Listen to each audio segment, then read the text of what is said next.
在当今的欧洲各国中，如果波兰陆军称第二，无人敢称第一。像老牌强国法国、英国、德国，在陆军上都已经不是波兰的对手。在冷战结束、华约解体之后，欧洲各国的军事开支都大幅度下滑，波兰也不例外。当前正规军的人数是 12.5 万人，预备役为10万人，冷战时这个数字则接近40万人。但是注意，波兰却是欧洲少有的军费常年保持在 GDP 2% 以上的国家。人数虽然少了，但装备却愈发先进。观察波兰的军费，就会发现波兰的军费一再上涨，2016年为94亿美元，到2020年上涨到120亿美元。目前波兰已经是排名第2的美制武器进口国，过去2年采购了160亿美元的美国武器，包括爱国者 PAC-3 MSE 导弹、F-35 战斗机、MQ-9 死神无人机、黑鹰直升机、GASSM-ER 巡航导弹、海马斯多管火箭炮。而且受到俄罗斯的影响，波兰在今年还打算扩军。在3月份的时候，波兰会议几乎以全票通过了保护祖国法。从明年起，军费开支的 GDP 占比从 2% 提到 3%， 军队的人数也要从目前的11万人增加到30万人。打算组建一支25万正规军和5万国土防御军的武装力量。此举正是为了防范俄罗斯。毕竟，无论是过去还是现在，波兰和俄罗斯都是死对头。世界上最痛恨俄罗斯的国家，波兰肯定排第一。波兰自古都是欧洲大国，国土面积曾经很大，超过了上百万平方公里，人口多达5000万。在波兰最强大的时候，波兰立陶宛共和国时期曾多次入侵俄罗斯，并占领俄罗斯西部地区数百年。可是到后来，波兰衰弱，由于地理位置优越，还处于俄罗斯和德国之间，成为了帝国博弈的战略要地，曾经被俄罗斯瓜分了3次。所以在当今北约，最痛恨俄罗斯的不是英法美，而是波兰。而且波兰与俄罗斯本土虽然没有接壤，但它与高度军事化的俄罗斯飞地加里宁格勒以及俄罗斯的军事盟友白俄罗斯接壤。也正是因为如此，波兰才会一直稳步提升自己的军事实力。在 GFP 的2022年全球军事实力排行榜中，波兰排名24。虽然排名不如英法德3国，但那也是因为波兰的海军较为薄弱，拖了后腿。波兰北方的波罗的海只是一个面积仅有42万平方公里，基本没有大型作战的需要，海岸线也只有500公里左右，所以其海军和芬兰一样，都以扫雷舰和布雷舰为主。一旦发起战争，也就是在海域上划水，也起不到决定的作用。波兰的实力主要还是体现在陆军。作为当今的欧洲陆战之王，与许多其他欧洲国家不同，波兰在冷战结束后没有大幅削减其坦克部队，相反，它一直专注于反击俄罗斯装甲突击。目前，波兰陆军有863辆主战坦克，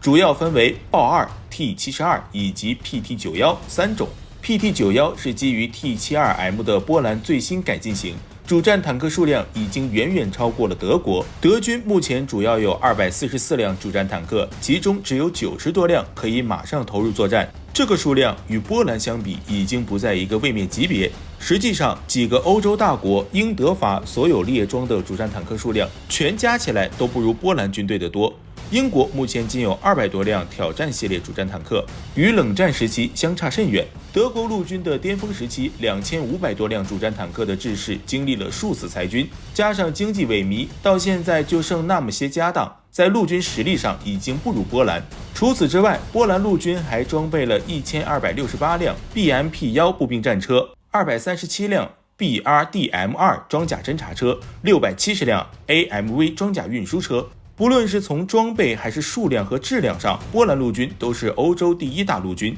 值得一提的是，波兰在今年还购买了250辆最新的 M1A2 SEPV3 坦克，价值高达60亿美元，平均每辆坦克的售价高达1900万美元。这批订单除了250辆 M1A2 SEPV3 坦克之外，还有250套 ANVLQ-12 反遥控简易爆炸装置和电子战系统，26辆 M88A2 大力神装甲抢修车，以及接近35000发120毫米坦克炮弹。M1A2 SEPV3 坦克是美国陆军在伊拉克自由行动的战斗中吸取的经验教训改良后产物，解决了空间、重量和动力问题，并提高了整体生存能力。SEPV3 版本提供了增强的电力、车辆健康管理系统，升级的装甲具备安装以色列制造的战利品主动防护系统的能力。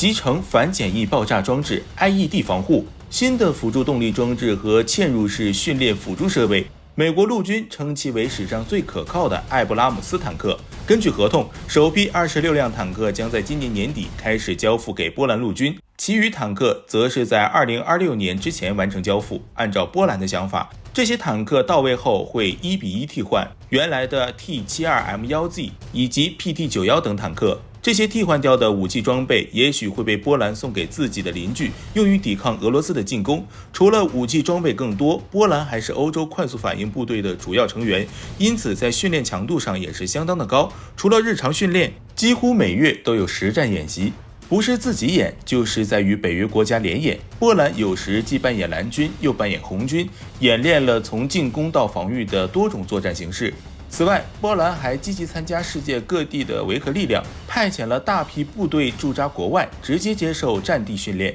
由于波兰其特殊的地理位置，导致波兰夹在俄罗斯和北约之间，是北约阻挡俄罗斯的第一道盾牌，也是北约进攻俄罗斯的先头部队。如果没有练好作战能力，一旦有突发情况，根本无法应对俄罗斯的装甲力量。在波兰的陆军中，最神秘或许是波兰 GROM 雷霆特种部队。雷霆是一支建立于1991年7月13日的特种作战部队，以英国特种空勤团 SAS 与美国三角洲特种部队为蓝本建立。在人员与装备的选配方面，参照了德国 GSG9 特种部队的做法。根据外界估计，波兰 GROM 是以4人行动小组执行作战任务。由于该部对北约联合作战的要求很高，因此对于其成员的英语能力与沟通能力有着很高的要求。GROM 的每个队员需要至少掌握2门语言，并且75%的队员拥有战地医疗资格。在2003年的伊拉克战争期间， GROM 曾经参战。一个特殊任务小组乘坐小艇登陆伊拉克乌姆盖斯尔港，夺取一处油田设施，以防伊拉克引燃油田，最终零损伤完成任务。与德国和俄罗斯的特种部队相比，并不落下风。波兰的军事实力能在世界上排到第24名，绝大部分都取决于其陆军强大。空军实力相比其他欧洲的老牌强国则略显颓势。波兰空军有71架战斗机正常使用，包括48架 F-16、23架米格29 AUB， 另外仓库中还有5架米格29翻新后可以使用，共28架米格29，同时还拥有5架 C-130E 战术运输机，可以一次装载2辆 M113 装甲运兵车或者92名士兵。总的来说，在战斗机这方面，数量与质量都不占上风，而且缺少预警机和电子侦察机，在空中战斗时会处于被动状态。波兰也知道这个问题，于是花巨资购买了32架 F-35。2020年，为了增加自己的空中力量，波兰向美国订购32架 F-35战斗机，价值46亿美元，并且还为空军配备了具有隐性能力的空对地导弹 GASSM 导弹，花费约为4.5亿美元。根据合同，波兰将在美国培训24名飞行员和大约100名技术人员，而首架 F-35将会在2024年交付给波兰空军，之后以每年4到6架的数量交付。这也就意味着波兰的第一个5代机中队将在2028年达到初始作战准备，并在2年后第2个中队就可以开始服役。F-35战机的性能相信各位都非常熟悉，一旦服役可以将波兰空军的实力拔上2个台阶，而且波兰购买的可隐身的 GASSM 导弹的性能也极为优秀，导弹采用中段惯性制导加上 GPS 修正，并配有红外成像导引头，能够自动识别目标，射程500公里，命中精度3米。GASSM 导弹精确制导的能力允许无需飞机驾驶员冒飞过目标区凌空轰炸的风险，